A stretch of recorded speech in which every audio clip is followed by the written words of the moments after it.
On Wednesday night, Microsoft unveiled its new Xbox Adaptive Controller for the Xbox One console, aimed at making gaming more accessible for those with disabilities and mobility limitations as part of their Gaming for Everyone initiative. The device allows for individual customization through a series of peripheral attachments that allow gamer to cater the controls to their own specific comfort.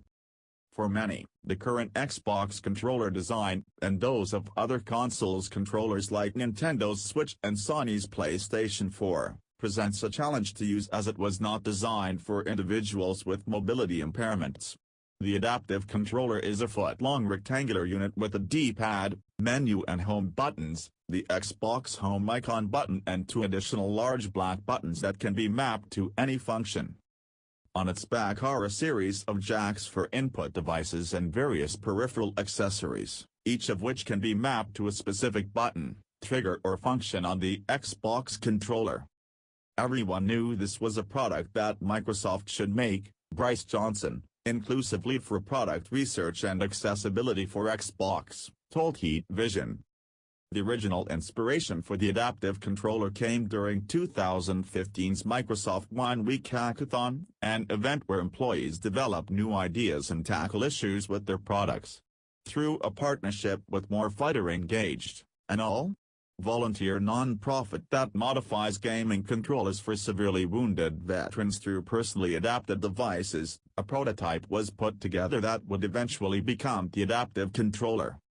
We had been doing our own stuff for a couple of years before that, making custom adaptive items for combat veterans, and it was kind of a challenge for even the most basic changes, requiring basically taking a controller apart, Warfighter Engaged founder Ken Jones said. Microsoft was thinking along the same lines. It was really just perfect timing.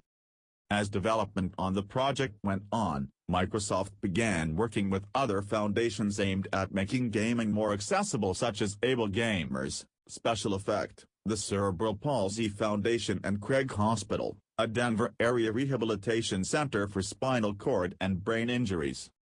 While third-party manufacturers have created more accessible peripheral controllers in the past, Microsoft is the first of the major gaming publishers to make a first-party offering.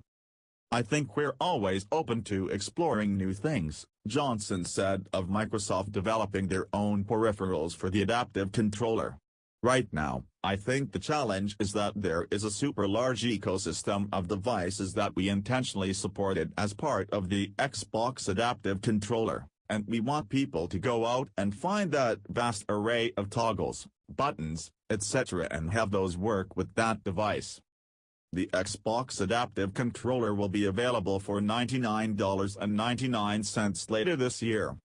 Says Jones. I think the disabled community is seen as relatively small, so for a big company like Microsoft to put money behind this is a game changer.